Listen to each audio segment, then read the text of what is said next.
Boa noite. Abram todos comigo o santo livro no Evangelho segundo o relato de Mateus, o capítulo 10. Mateus, capítulo 10.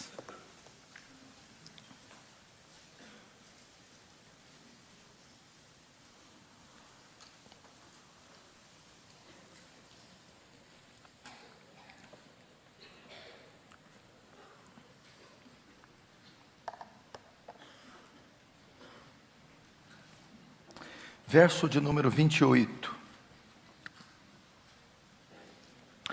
Diz assim a palavra de Deus, é Jesus quem está falando aqui.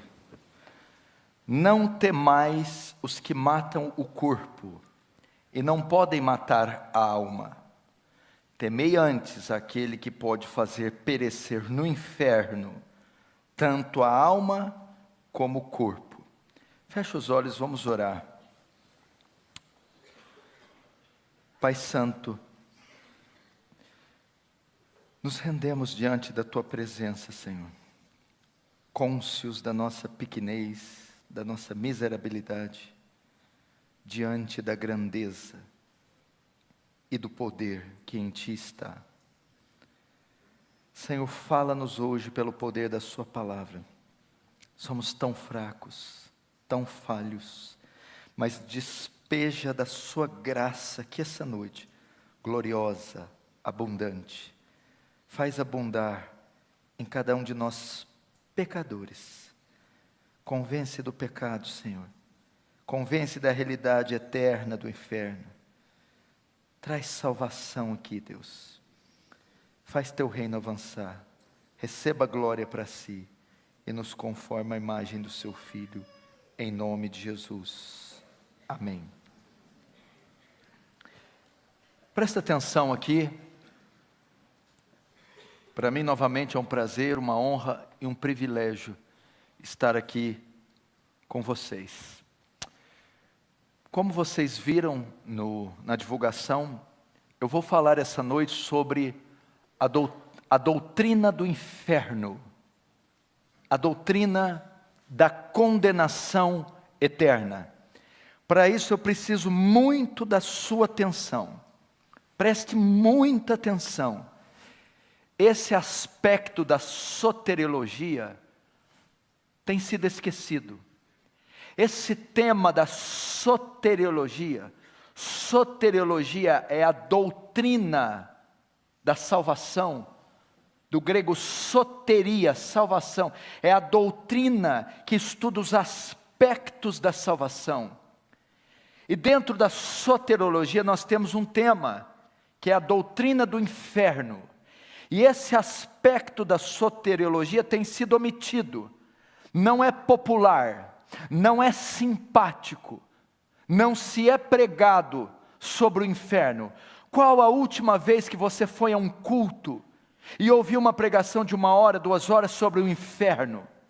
Qual a última vez que você foi a uma livraria e viu livros escritos sobre o inferno? Foi em uma conferência, um simpósio, um congresso sobre o inferno. Esse aspecto tem sido omitido, negligenciado, não tem sido pregado. Deve ser essa uma das razões do declínio da igreja. Porque o que os pastores têm apresentado é uma mensagem palatável, triunfalista. Só querem falar de vitória, bênção, prosperidade e cura, como se a Bíblia só consistisse disso. Só isso. Me dá nos nervos isso. Me dá nos nervos ensinar a igreja só uma parte. Quem te disse que a vida é feita só de vitória, só de cura? Tem alguém com a doença aqui essa noite, com a dor? Tenho certeza que tem. Tem. Se Deus curar essa doença aí, hoje, agora, você nunca mais vai ficar doente? Acabou? Não, meu filho, a doença faz parte da vida caída em Adão. Se essa conta que você tem aí, pagar ela hoje, você nunca mais vai ter conta? Parece que as pessoas têm uma ideia uma ideia biruta da fé. Ai, ele tem que me curar. Tá, curou, beleza, curou, fez um milagre. Acabou o problema? Não. Você vai ter um atrás do outro, um após outro, dívida, e crise, e problema, e luta, e tentação, e assim é até o último dia da vida. Ao invés de nós buscarmos essas coisas, devíamos estar buscando o quê? Crescer em santidade, em amor a Deus, em amor ao próximo, crescer em graça e em conhecimento, pregar o Evangelho. Deixa as dores aí, meu filho, aprende a conviver com elas. Deixa os problemas, eles nunca vão sumir daqui. Sabe uma coisa, eu vim buscar a minha bênção. Eu não vim buscar bênção coisa nenhuma. 20 anos atrás eu recebi ela quando eu me converti. Eu recebi a grande bênção, que é a salvação, que é o Evangelho. Se eu quero alguma coisa mais do que isso, sabe o que eu tenho que fazer? Acordar cedo, trabalhar, estudar, ralar. Não envolve Deus nessas coisinhas não, gente. Uma coisa de doido, o povo não quer trabalhar, o povo não quer estudar. Deus tem que ficar fazendo tudo. Eu acho que essa é a razão, pastor Ivaldo, a igreja está perdendo batalha espiritual. Porque os anjos, em vez de ficar defendendo a gente, está levantando multijolo, está trabalhando em concessionária para despachar carro, despachar casa, virou farmacêutico, cirurgião, o anjo está fazendo tudo. Menos cuidar da vida espiritual dos outros. Mas porque a demanda é tão grande. Você quer comprar uma casa, meu filho? Comece a economizar, meu querido. Você quer deixar de ficar doente? Para de comer torresmo, para de beber. Gente do céu, a igreja virou o quê? Virou o Mercadão de São Paulo. Virou a zona cerealista. Virou, sabe Deus o que é 25 de março. Não, gente, tenha dó. Vamos entrar nesse lugar para cultuar o grande eu sou. Vamos entrar aqui para adorar o Senhor. Isso aqui é um centro de adoração a Deus. Isso aqui não é cultuar o homem. Gente do céu, a igreja ficou antropocêntrica.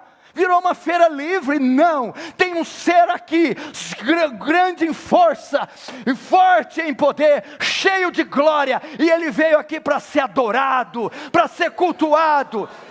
E nós não viemos aqui mendigar bênção alguma, viemos oferecer nosso corpo como instrumento santo, vivo e agradável a Deus, que é o nosso culto racional.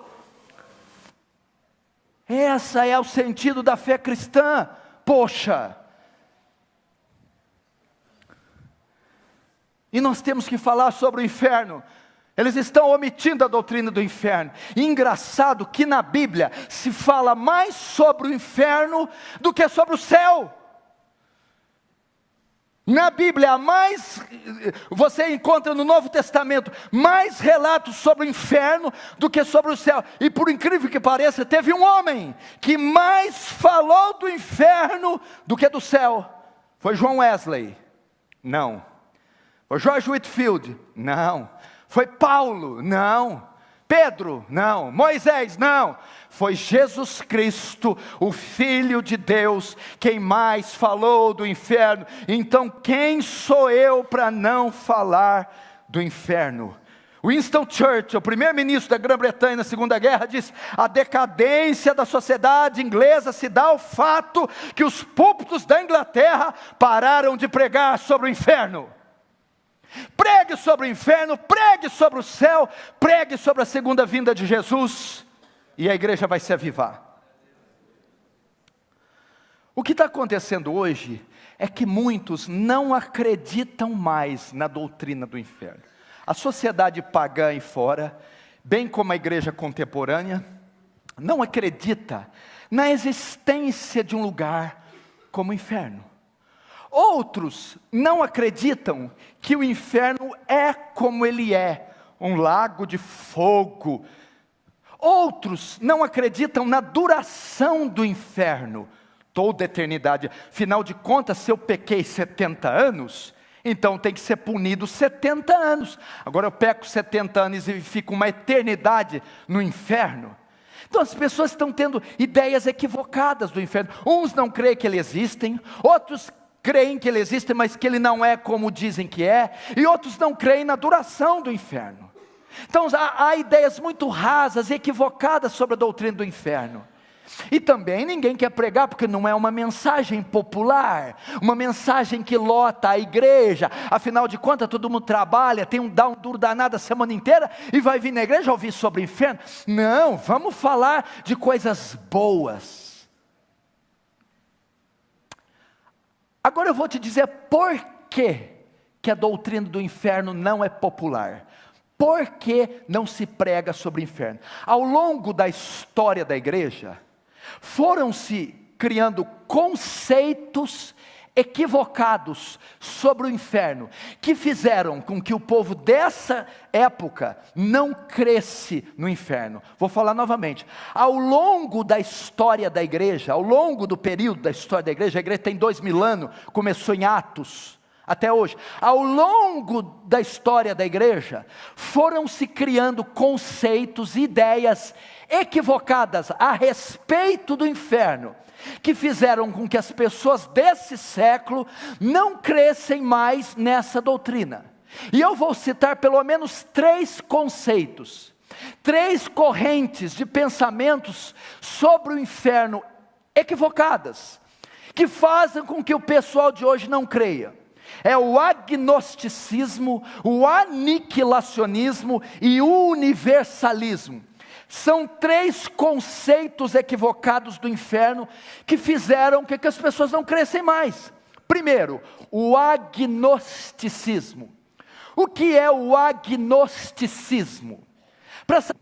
Para sabermos o que é essa corrente de pensamento, precisamos saber o que significa a palavra agnóstico. Vem de um termo grego chamado gnosis. Gnosis quer dizer conhecimento.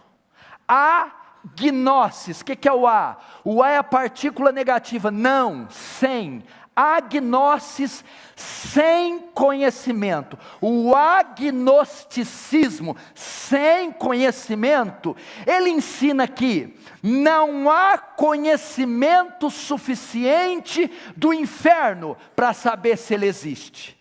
Ninguém nunca foi lá e voltou, não há fotos, não há evidências. Então, se não há conhecimento, vestígio, provas, não há quem tenha ido e voltado, não há conhecimento suficiente, então não pode existir um lugar como esse. Os agnósticos não creem na existência do inferno por dizerem que não há evidências suficientes de um lugar como esse. Segundo conceito que surgiu ao longo do tempo, o aniquilacionismo. O aniquilacionismo. O que é o aniquilacionismo? Quem são os aniquilacionistas? Vem de 2 palavras também latinas. Você conhece a palavra nihil? Nada, ex nihil, do nada. O que é anihil? A partícula negativa sem, nada. Aniquilar, aniquilar, sem, nihil, nada. Reduzir a nada. O aniquilacionismo entende o quê? Que o homem, se ele crê em Jesus, ele vai para o céu. Se ele é pecador e ímpio, não vai para o inferno, não existe o inferno. Ele será aniquilado, reduzido a nada. Significa que o pecador que morre sem Jesus, o corpo e a alma é destruído, deixa de existir, é aniquilado, reduzido a nada. Existem aniquilacionistas hoje? Sim, as testemunhas de Jeová são aniquilacionistas. Elas creem que um pequeno grupo vai para o céu, 144 mil, a seita tem 3 milhões, vão disputar no tapa quem é que sobe, não sei como é que faz. Exegese pobre de 144 mil, que coisa mais pobre. Talvez é porque quando fizeram exegese, a seita tinha 1.000, 1.200, então cabia gente, mas eles não sabiam que ia crescer tanto. Os aniquilacionistas creem nisso. Existem aniquilacionistas? Sim, as testemunhas de Jeová. Existem agnósticos hoje? Sim, os ateus. Muitos ateus são agnósticos. E há uma terceira corrente de pensamento equivocado sobre o inferno. Essa é que está na moda. Está assim de crente que crê. Os universalistas. O universalismo vem da palavra kata e holos. Quer dizer junto e todos. Todos juntos. O que o universalismo ensina? Que no final dos tempos, quando Deus redimir a terra e dar ela totalmente ao governo de Cristo, todos serão salvos, todos, os crentes e os descrentes, os justos e os ímpios, todo mundo vai para o céu. O universalismo chega a dizer o absurdo que no final dos tempos, até o diabo será salvo. Deus vai abrir o inferno e sai, capetada, vai todo mundo para o céu. O universalismo crê nisso, que os santos, justos e os injustos vão ser salvos. Quem estudou, não estudou para a prova, no final todo mundo vai passar de ano. É o sonho de qualquer brasileiro estudante. Por quê?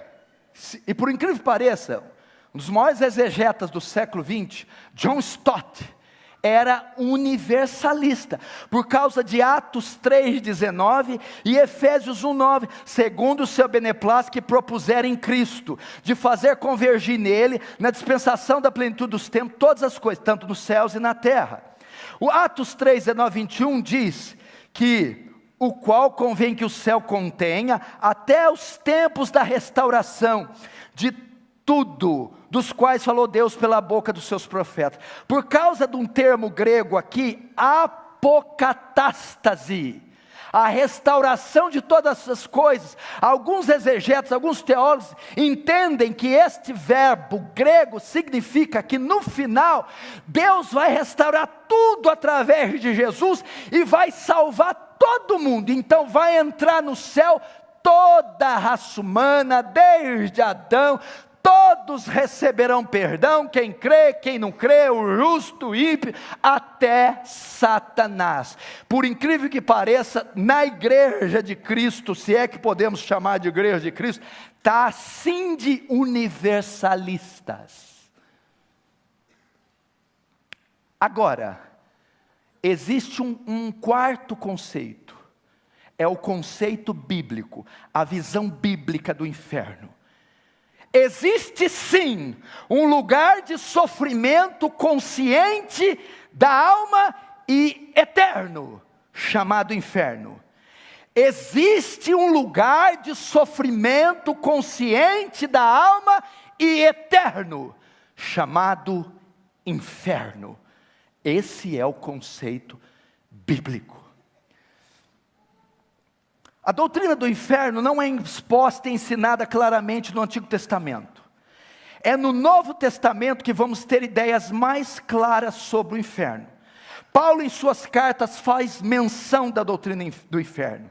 João fala em Apocalipse da doutrina do inferno. Mas é Cristo quem propicia o mais amplo ensino sobre o inferno. Em Mateus 5,22 ele diz do fogo do inferno. Mateus 5, 29 e 30 diz que a punição será mais severa no inferno do que perder um membro do corpo. Mateus 7, 19 diz que a árvore que não produz fruto será lançada no inferno. Mateus 8, 12 diz que serão lançados nas trevas exteriores. Mateus 13, 40, 50, a parábola do joio diz que no final serão lançados no inferno. Marcos 2, 42, 48...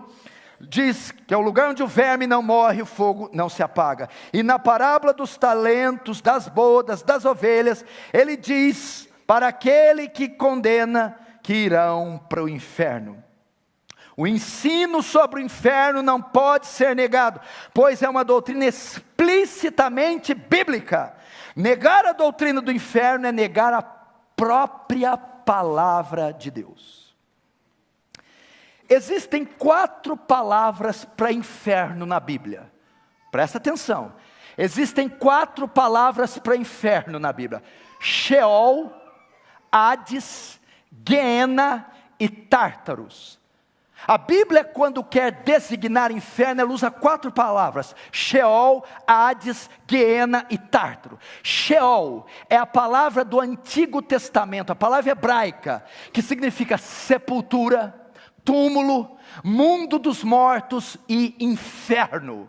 Hades é a palavra grega, a transliteração grega do hebraico Sheol, que significa também sepultura, que significa morte, que significa mundo dos mortos ou inferno. Existe a palavra Tártaros, que é mencionada uma vez só na Bíblia, está nas cartas de Pedro, que é designada para o abismo, onde os demônios estão aprisionados até o dia do juízo. E existe a outra palavra que é Guiena, Guiena, o vale de Rinom. E eu quero falar um pouco sobre Guiena. O que é o Guiena? Guiena é a palavra mais forte e a que mais expressa o inferno. Guiena é uma palavra composta de 2 palavras, que significa Ge-Rinom. É o vale de Rinom. O que é o vale de Rinom? Essa palavra era usada no Antigo Testamento para designar o vale de Rinom. Vale de Rinom era um local onde o rei ímpio Manassés queimava seus filhos ao deus Moloque. Era um lugar onde os reis pagãos e Manassés erigiam uma estátua de um deus chamado Moloque. E colocavam fogo dentro, e jogavam crianças para serem incineradas, oferecidas a Moloque, eram queimadas. Manassés ofereceu seus filhos para serem queimadas ao deus Moloque. Jeremias 7 chama o vale de Rinom de vale da matança. No Novo Testamento, na época de Jesus, onde era o vale de Rinom? Para que ele servia? Na época de Jesus, o vale de Rinom era o lixão da cidade de Jerusalém.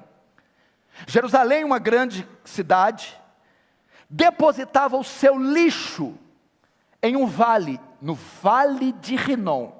E o que acontecia lá? Lá era depositado lixo orgânico e inorgânico, era jogado papel, tecido, comida, animais mortos, pedaços de membros amputados humanos e corpos humanos eram jogados no vale de Rinom, no lixão.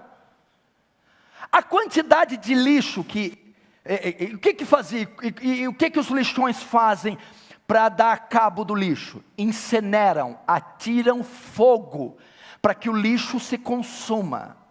A quantidade de lixo que o vale de Rinom, o lixão de Jerusalém, recebia, era tão grande, que o fogo nunca apagava, sempre estava recebendo lixo, de modo que o fogo estava constantemente pegando. E aquele fogo queimava o quê? Lixo, animais e cadáveres de homens, cheios de verme. Por isso Jesus vai dizer, onde o fogo não apaga, a ferida não cicatriza e o verme não morre. Quando Jesus quis expressar para os judeus o que é o inferno, ele diz, olhe para o vale de Rinom. O inferno é como ele, onde o fogo não apaga, onde o verme não morre, a ferida não cicatriza, e corpos queimarão constantemente. Isso é o inferno, o lugar onde o lixo da humanidade será colocado. Vocês entenderam?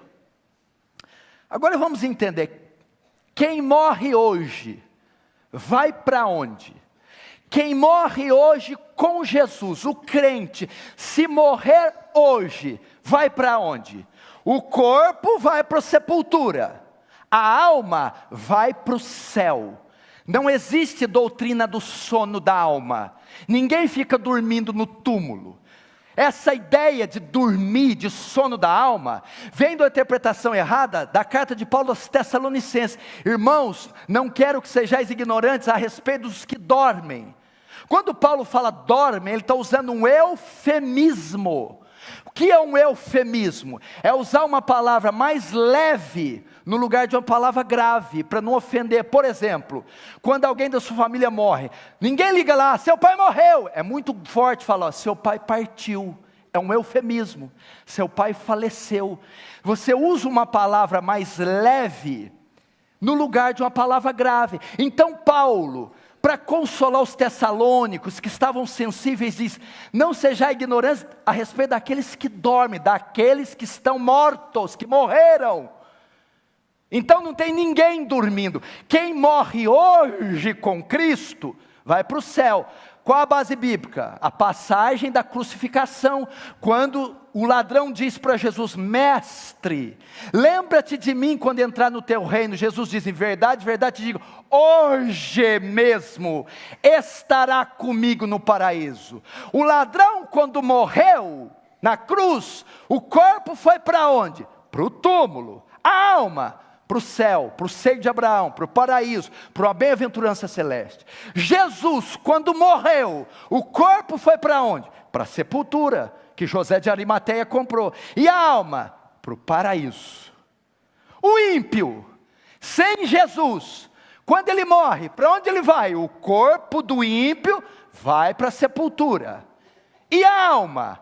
Vai para o Hades. Hades. O que é o Hades? O Hades é o lugar que os ímpios estão, as suas almas estão lá, estão sofrendo. Se você conhece um ímpio que morreu mês passado, o ano passado, 10 anos atrás, há 10 anos ele está no Hades, há 10 anos ele está no suplício, está lá. E o Guiena, presta atenção, o Hades é um lugar que só a alma está. O Guiena é o lugar que está o corpo e a alma. Quando você vai para a parábola do rico e Lázaro, a Bíblia diz que o rico está no Hades, porque só está a alma. Quando você vai para Mateus 10, onde eu disse, lá a palavra grega não é Hades, é Guiena. Por quê? Porque Jesus diz, vai perecer tanto a alma quanto o corpo.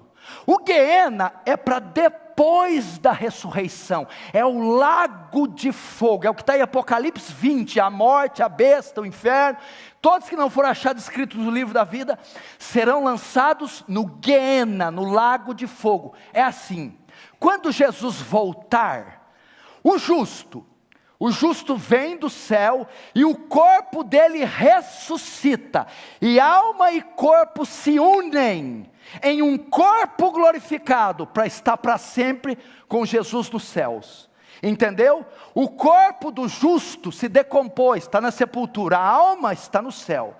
Com a volta de Jesus ocorre a ressurreição, aquele corpo se recompõe, e encontra com o Espírito, e se une Espírito e corpo glorificados, incorruptíveis, para estar com Jesus no céu.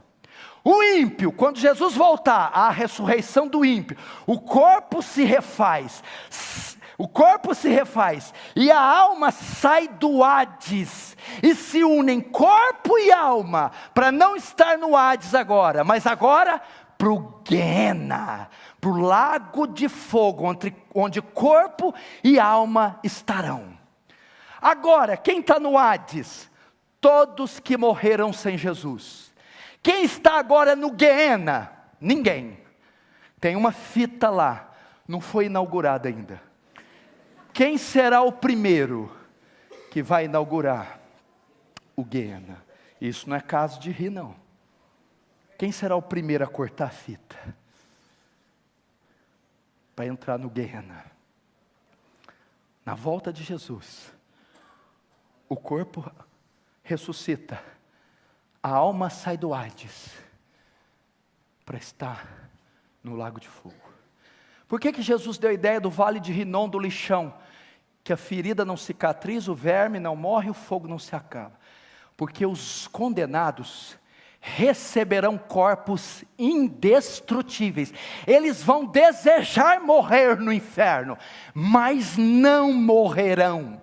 Terão corpos indestrutíveis no inferno. E ficarão lá pelos séculos dos séculos dos séculos dos séculos. Quantos estão entendendo? Diz amém. Amém.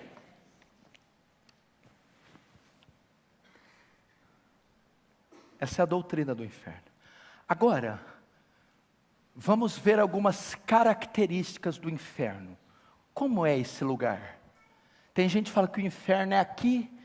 Inferno bom com boate, com escola gelada. Inferno, como é esse lugar? Vamos ver algumas características que a Bíblia traz. Abre comigo em Lucas capítulo 16.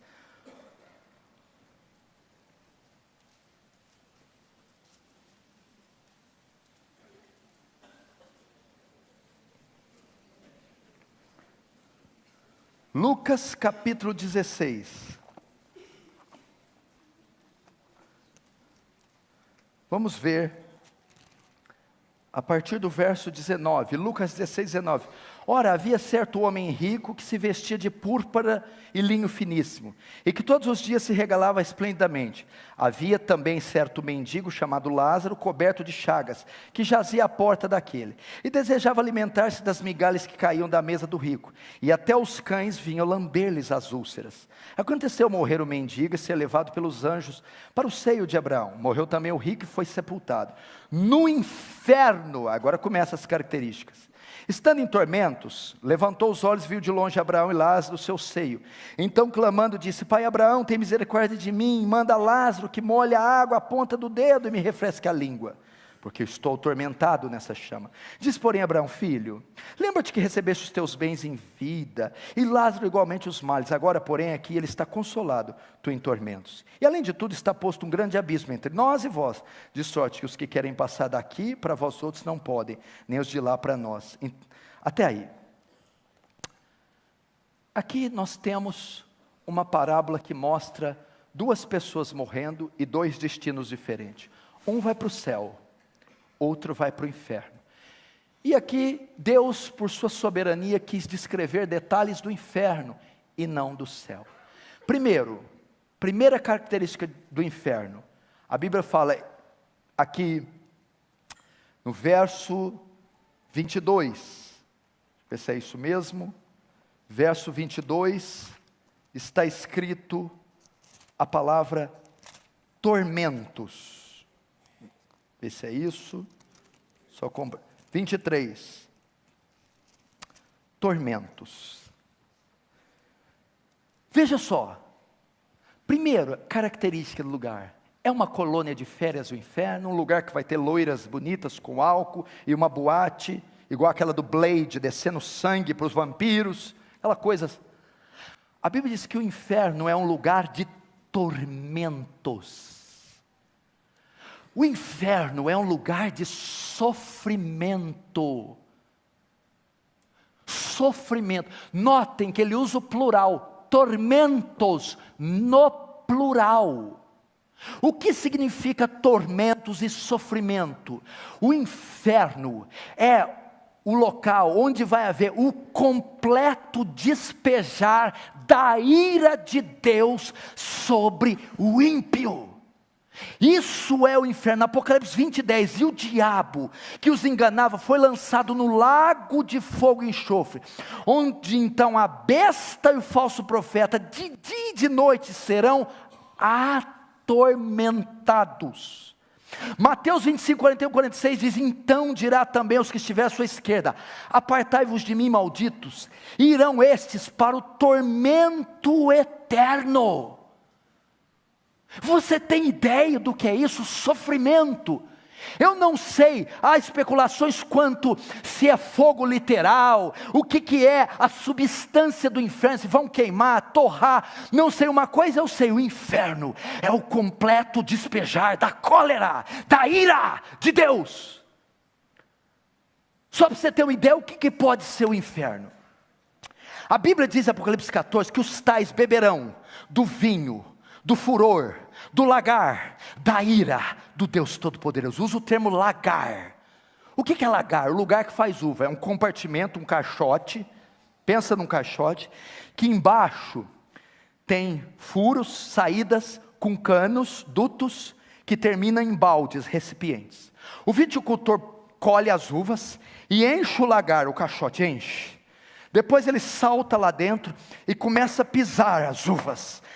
E ao pisar vai extraindo o suco, que vai passando pelos dutos até o recipiente. Dali se extrai o vinho, suco de uva. Este lagar é o inferno. As uvas são os pecadores que ali estarão, e os pés de bronze que pisam as uvas são os pés do cordeiro em forma de ira, e o suco que sai das uvas é o sangue dos pecadores. Isso é o inferno, a ira de Deus. E aquele que viver em pecado, beberá do cálice da sua ira, cada gota da ira de Deus. Não brinque com o inferno. Não brinque com o inferno. Segunda característica, verso 24. Então clamando, disse: Pai Abraão, tem misericórdia de mim, e manda Lázaro que molhe a água, a ponta do dedo e refresque a língua, porque estou atormentado nessa chama. Presta atenção, o sofrimento ali era tão intenso, o calor das chamas, que Jesus ilustra, que o rico dizia: Pai Abraão, peça para Lázaro, ao menos molhar a ponta do dedo, e colocar uma gota na minha língua, para que me refresque, ao menos uma gota. E Abraão disse: o que significa? O inferno é a ausência total do alívio da dor. Quem aqui já fez uma cirurgia, teve uma fratura exposta, pós-cirúrgico, parto, queimadura, seja o que for que doeu muito, precisou de antibiótico, morfina, anestesia, e você rugiu, passou a noite em claro, mas passou 10, 20, 30 dias, passou a dor. A sua mente está condicionada, quando você queima de 3º grau, a esperar o alívio da dor, porque uma hora vem, cicatriza, pomada, ferida. No inferno não haverá um minuto sequer de alívio, um segundo sequer. É uma dor, um sofrimento, um tormento constante, incessante, sem um segundo sequer de alívio. Sem um segundo. Terceira característica do inferno, para mim uma das piores. Verso 25, diz porém Abraão: filho, lembra-te que recebeste teus bens e vidas, e Lázaro igualmente os males, porém aqui ele está consolado e tu em tormentos. Vamos pegar a primeira frase. Lembra-te. Pastor Erival, eu acho que essa é uma das piores consequências do inferno. Lembra-te. Lembra-te significa que a memória não vai ser tirada no inferno. Você se lembrará da tua mãe, do teu pai que tanto orou por você, da tua esposa, marido ímpio, que convidou você para ir no culto e você não foi, que pediu para você ler a Bíblia e você não leu, que pediu para você mudar o seu jeito e você não. A memória não será tirada. Você se lembrará do Evangelho, se lembrará da Escritura. Você, se caso for para lá, se lembrará deste culto aqui. Você que me vê pela TV, pela internet, se lembrará destas palavras. Então a memória irá comichar no inferno, vai se lembrar das oportunidades que teve, de fazer o bem e não fez, de receber o Evangelho e não recebeu, de crer e se arrepender e não creu, de abandonar o pecado, o vício, a droga e não o fez. Então lá se lembrará de cada cena. Quer juízo pior que esse? Quarto, verso 26, e além de tudo está posto um grande abismo entre nós e vós, de sorte que os que querem passar daqui para vós outros não podem, nem os de lá para nós. Quarta característica do inferno: você nunca mais estará na presença de um santo, nunca mais verá um pastor, nunca mais verá aquela mãe de oração, nunca mais estará com a sua esposa, Nunca mais, há um abismo entre o céu e o inferno, nunca mais ouvirá um louvor, nunca mais cultuará o Senhor, nunca mais estará na presença de um homem ou uma mulher piedosa. E a Bíblia diz que os que de lá querem passar para lá, não pode. Você vai buscar saídas no inferno, não há saídas. Uma porta para abrir, não há portas. Um muro para saltar, não há muros. Um túnel para entrar, não há túneis.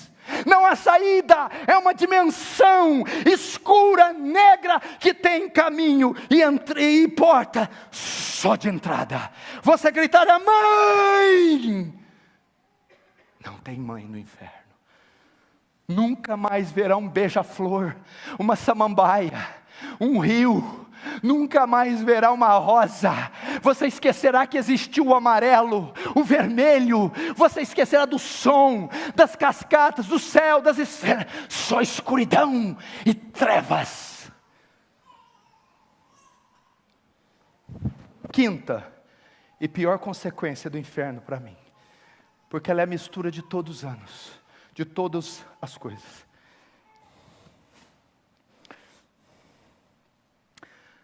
A duração do inferno. Quanto tempo que é a memória, a ausência do alívio, tormentos no plural? Quanto tempo vai ser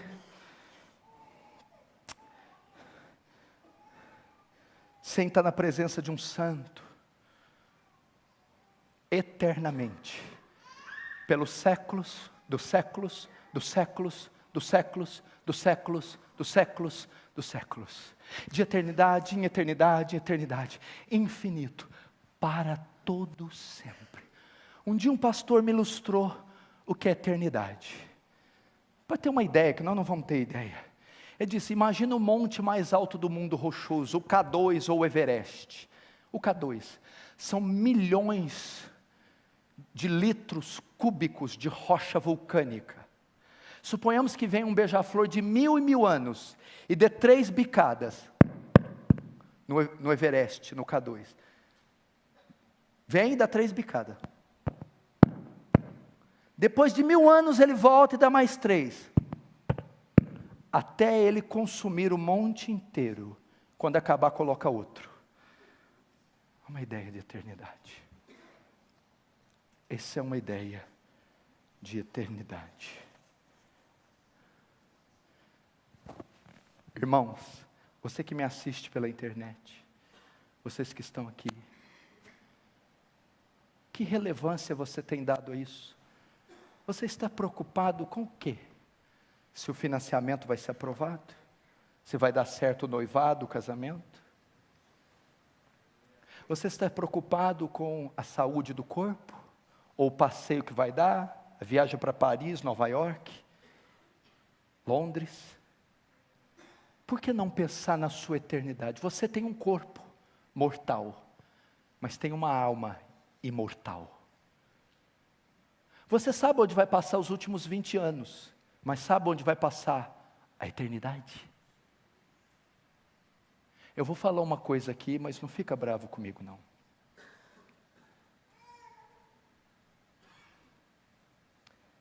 Tem pessoas que estão aqui sentadas, e pessoas que estão me vendo pela internet, que vão para esse lugar.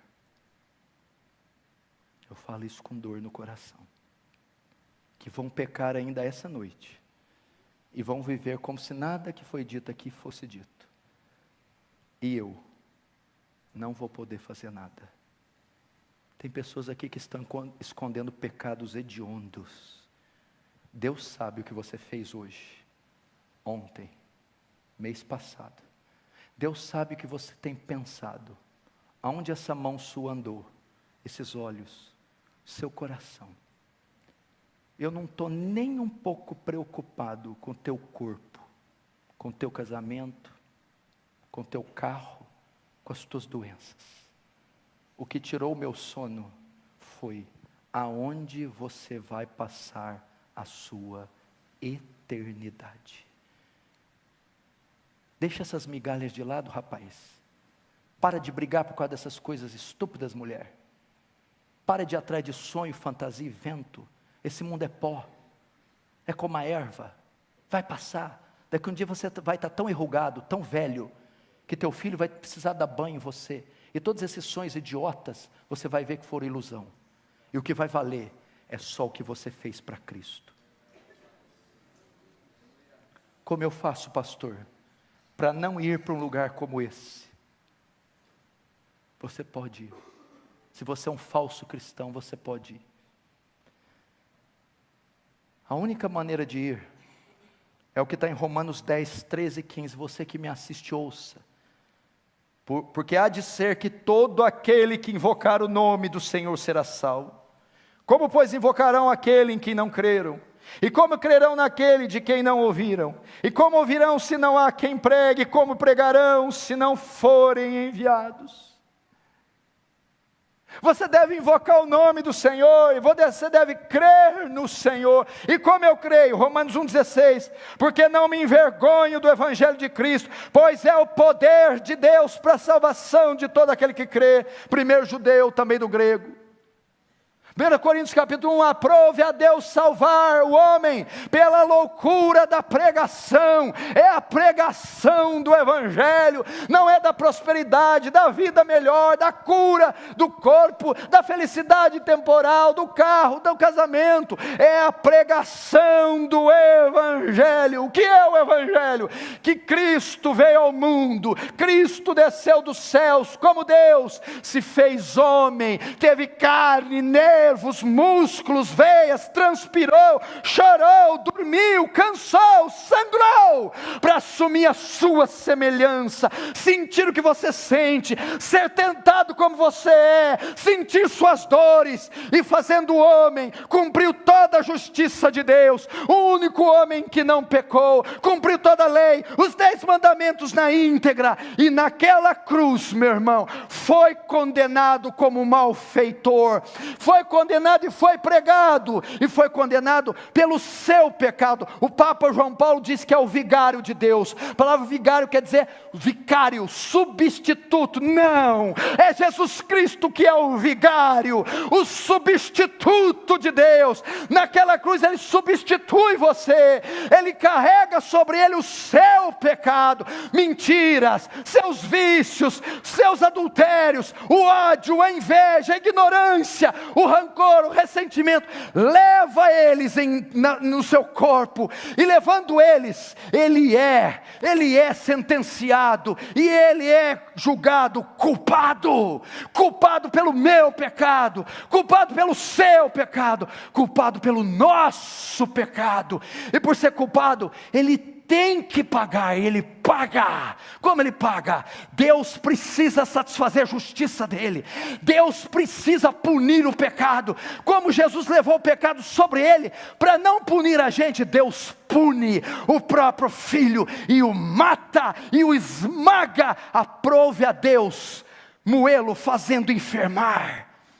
Então Jesus morre na cruz, pagando pelas minhas mentiras, pelos meus adultérios, pelos seus vícios, pelo seu rancor, pela sua chatice, pela sua idolatria, pela sua obstinação. Mas não fica só aí. Como eu sei que esse sacrifício foi suficiente, como eu sei que isso só pagou o meu pecado do mundo inteiro, como eu sei que Deus aceitou isso, é que no terceiro dia da sepultura, a pedra rola, e ele ressurge dos mortos. Jesus ressuscitou dos mortos. E ao ressuscitar, ele prova que Deus se satisfez com o seu sacrifício. Tetelestai, está consumado.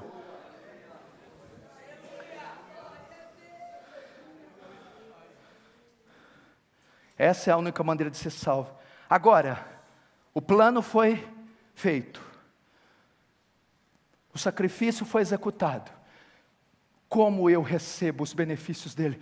Como eu sou salvo da ira, do inferno, do Guiena, do lago de fogo. Eu devo responder a esse sacrifício, devo responder à cruz com arrependimento e fé. Você que está aqui, que não quer ir para aquele lugar, você que me ouve, que não quer ir para o inferno, você deve se arrepender dos seus pecados.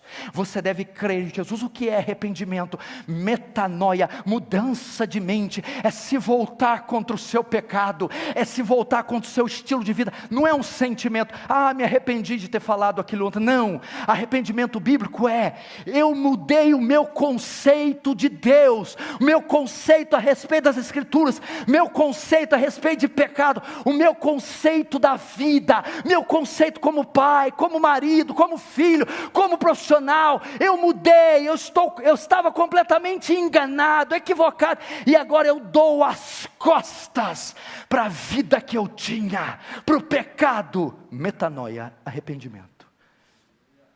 Segundo, como eu sou salvo? Fé. Não é aquela fé, eu creio no Senhor Jesus Cristo que Ele vai curar a dor, não, é a fé salvadora. O que é a fé? Confiança, é olhar para Deus e a sua santidade, olhar para Deus e a sua lei, a sua justiça, dizer: eu nunca vou cumprir a lei, eu nunca vou atender as perspectivas da justiça de Deus, tudo que eu mereço é o inferno, minhas obras, vela, procissão, missa, meus sacrifícios, obras, de nada servem, tudo que eu mereço é o inferno. Mas eu lanço a minha confiança de salvação, lanço a minha esperança na cruz, no mérito de Cristo, na pessoa de Cristo. Eu não irei para o céu por causa de mim, eu irei por causa dele. Não irei pelas minhas obras, irei pelas deles. Não irei pela minha bondade, mas irei pela bondade dele, e nele eu descanso, na cruz eu descanso, no sacrifício eu descanso. Se você se arrepender e crer, você é salvo na hora, agora, hoje, aí no banheiro, aí no carro, no trânsito, aí onde você está, no celular, onde quer que seja, você é salvo hoje. Passa da morte para a vida hoje, da morte para a vida agora. Seus pecados são cancelados, apagados, o martelo é batido, e você é considerado justo diante de Deus. É assim que você é salvo. Eu não sei se aqui eles sabem essa canção, se ensinou ela, se ensaiou ela. Mas se soubesse, ou quem sabe aí canta a capela. Manso e suave Jesus.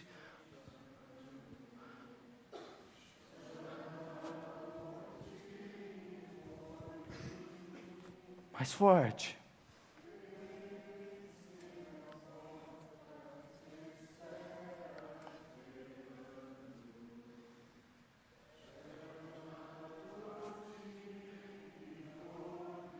Todo mundo, vem já.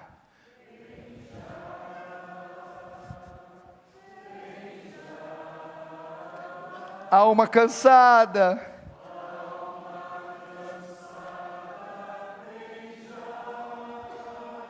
Mais uma vez, vem já.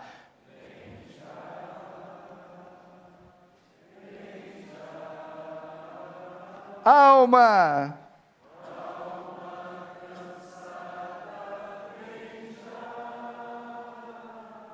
Vem, pecador, vem para Jesus, suave.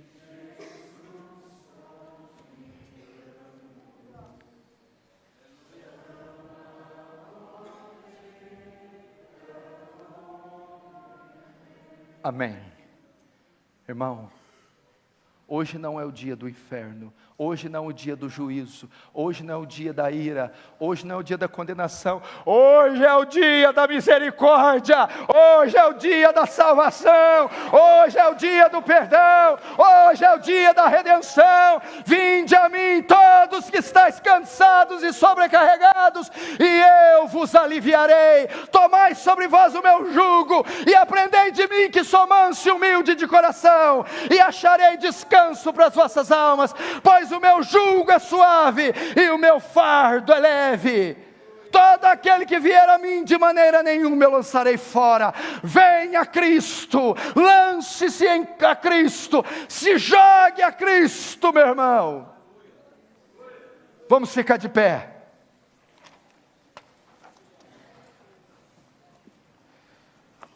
O louvor, o pessoal pode vir, pode fazer um solinho. Você vai orar agora, meu irmão. Você vai orar pela sua alma. Se você tem certeza da salvação, vai orar para aqueles que você ama e dizer: Deus, eu não quero que o meu pai, minha mãe, minha filha, meus amigos vão para o Guiena, vão para o Hades, vão para esse lugar. Salva-os, salva-os, salva-os. Se você não tem certeza, vai dizer: Senhor, hoje eu tive convicção do meu pecado. Salva-me, salva-me, salva-me, perdoa-me. Ore, meu irmão, ore de verdade, soluce, ajoelhe, chora, mas não vá daqui sem ter certeza da sua salvação. Ore, meu irmão, por favor, ore.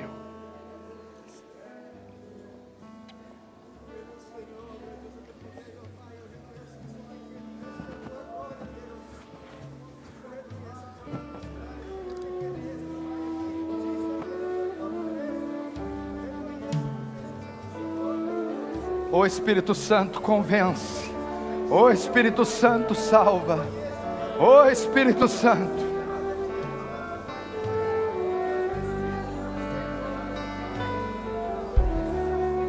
Ora, meu irmão, você ainda está muito tímido.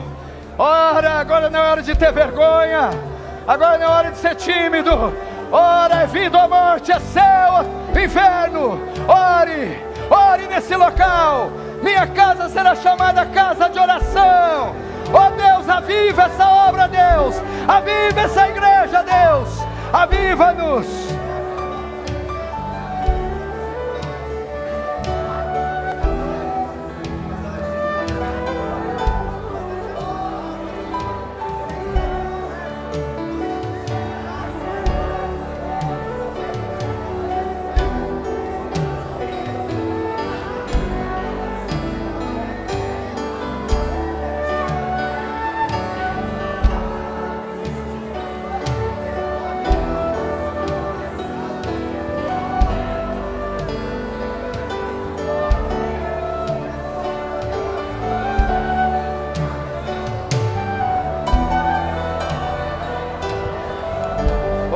Espírito Santo, vem sobre nós, vem sobre nós, imprime-nos a realidade do inferno e nos conduz a Cristo, nos conduz à fé e ao arrependimento. Salva São Paulo, salva, Senhor, esse país, salva, Senhor.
Irmão, olhe para cá agora. Olhe para cá.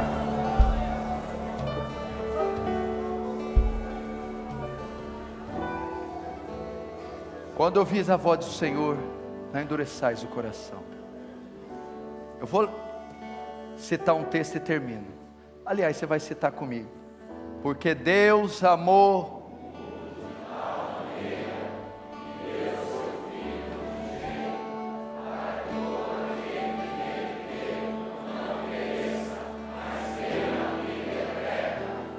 Amém? Agora só vou completar para você não ficar pesado. Deus enviou o seu Filho ao mundo não para que condenasse o mundo, mas para que salvasse o mundo. Jesus não veio aqui condenar ninguém, veio salvar.